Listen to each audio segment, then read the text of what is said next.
ભાઈની ફરમાઈશ છે એટલા માટે કે મોગલ છેડતા કાળો નાગ મોગલ દેવ યદી છે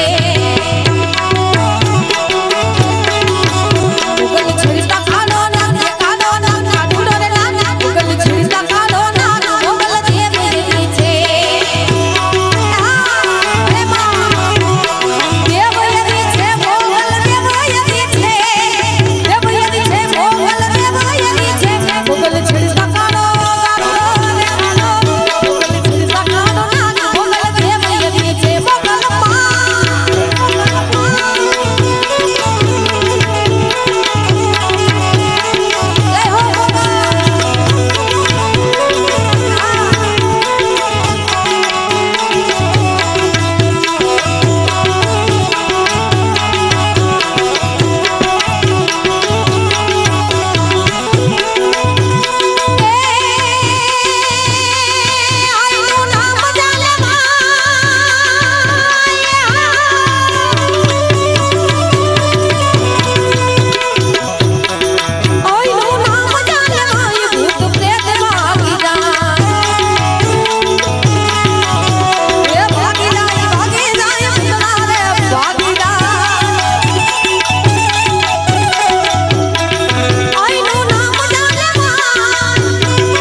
દાદી મમારી શું રે તાતા ગોવાળિયાની વાત માનતા દાદી મને શું રે તાતા ગોવાળિયાની વાત માનતા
ये देश है वीर जवानों का,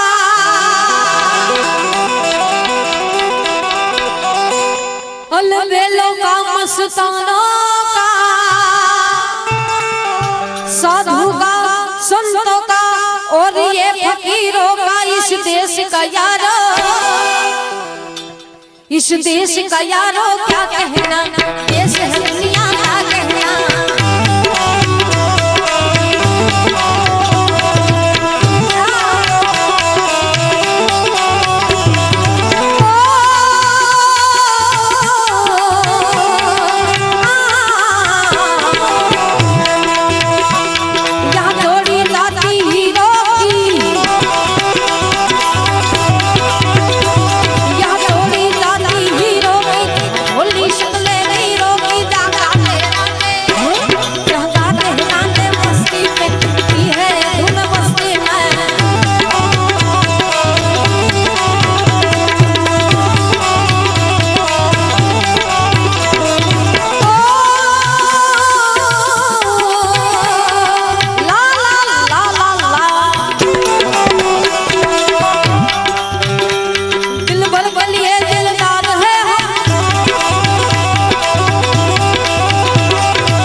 भारती નું ગીત હાલતું હોય, આપણા દેશનું ગીત હાલતું હોય, બે હાથ ઊંચા કરી બધાને યાદ કરી, માને યાદ કરી, બધા તાલી પાડશો એકવાર. હા, તાલમાં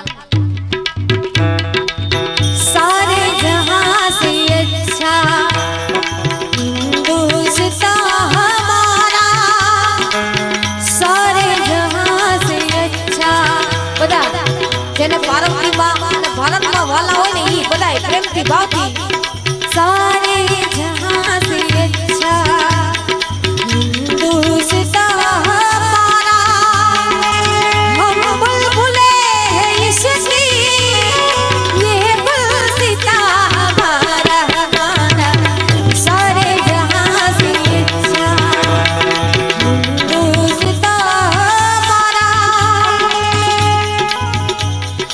हम बुलबुले हैं इसकी,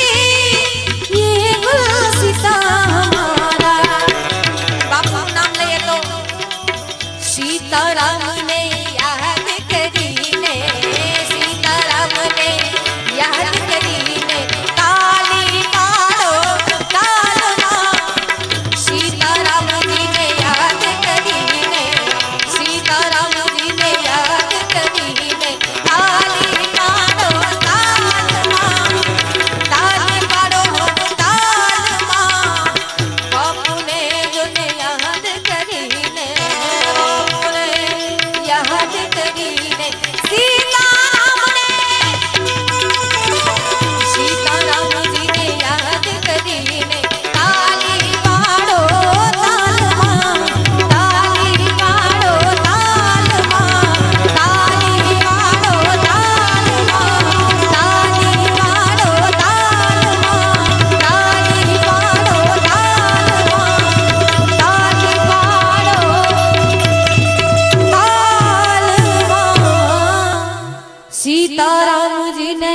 યાદ કરીને તાલી પાડો તાલમાં બોલો જય જય સીતારામ.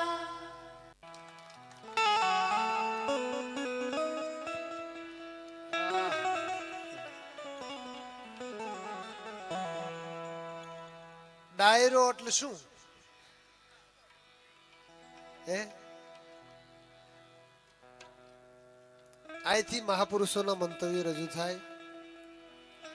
ખરેખર બીક લાગે ક્યાંક આપણું તળપદીપણું ભૂલાઈ ન જવાય, ક્યાંક આપણી સંસ્કૃતિ મીઠી ન જાય. જયમતભાઈ શરૂઆતમાં જેમ કીધું એમ હિન્દી વાળાને આપણી જરૂર પડી અને આપણે એની વાય દોડ્યા જાય છે એવું થાય. પણ અદભુત છે આપણું લોક સંગીત. હું નથી કહેતો જેની આંગળીના ટેરવા અડે સાહિત્યના તમામે તામ તાર રણઝણી ઉઠે સાહેબ. જેને સ્પષ્ટપણે લખ્યું છે કે આ એક એક દુહાનો મરમ પારખવા માટે મેં એક એક કળશી આહુડા પાડ્યા છે. કળશી એટલે સમજો ને દેશી ડાયરો. આપણું એક કળશી આહુડા પાડ્યા આવું મેઘાણી લખે, હું નથી કહેતો. સ્પષ્ટ શબ્દોમાં એને નોંધમાં પોતાની લખ્યું છે કે એ મહેલોમાં રહેનારા ચમરબંધીઓ, તમને જ્યારે એવું લાગે કે સંસ્કારની સરવાણી પાતાળમાં ઉતરી જઈ છે, માનવતા બિલકુલ મરી પરવારી છે, જેના એક ઘૂંટડે જીવતર ઉજળું અને મોત મીઠું બને આવી પ્રેરણા ક્યાંય ન કળાય, તેથી આ ધરતીના પડ પોપચાન ભેદવા પડે અને એમાંથી વહી જતી સંસ્કારની સરવાણીને હાથ કરવી પડે. અને ઈ સંસ્કારની સરવાણી એટલે કે આપણા મલકના માયાલુ માનવી એ માયા મેલીને ક્યાં જાવ મારા હવે હાલો જાય આપણા મલકમાં, હાલો જાય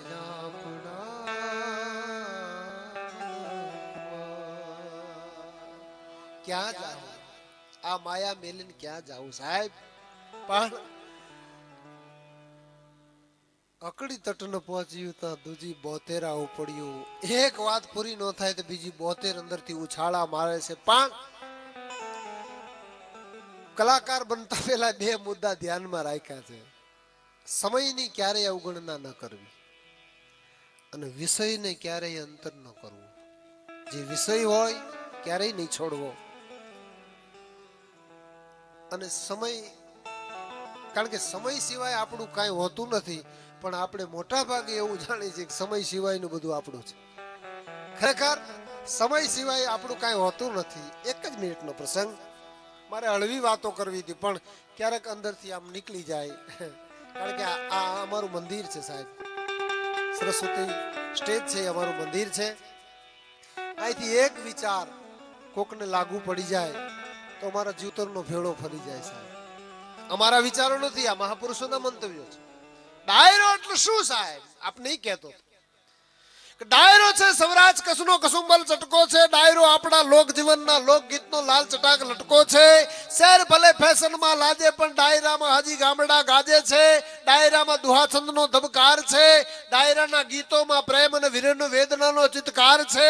ડાયરો શૃંગાર છે, ડાયરો સત્કાર છે, ડાયરો એક વિચાર છે, ડાયરો વ્યવહાર છે, ડાયરો આપણા મલકને સંભાળે છે, ડાયરો ચોકમાં ચાંદલીઓ ઉગાડે છે, ડાયરો આજ પણ નટખટ કાનુડાને રાહડે નચાવે છે સાહેબ. એ કાન તારી રે મોરલીએ આજ પણ તમને ચિત્ર દેખાય. સર સર પર સદર જમર તર જન સરકાર કરવર ઘર મેર કરે હરિહર સુર યવર અસુર અતિ મન પર અતિ હરક પર નિરખત નર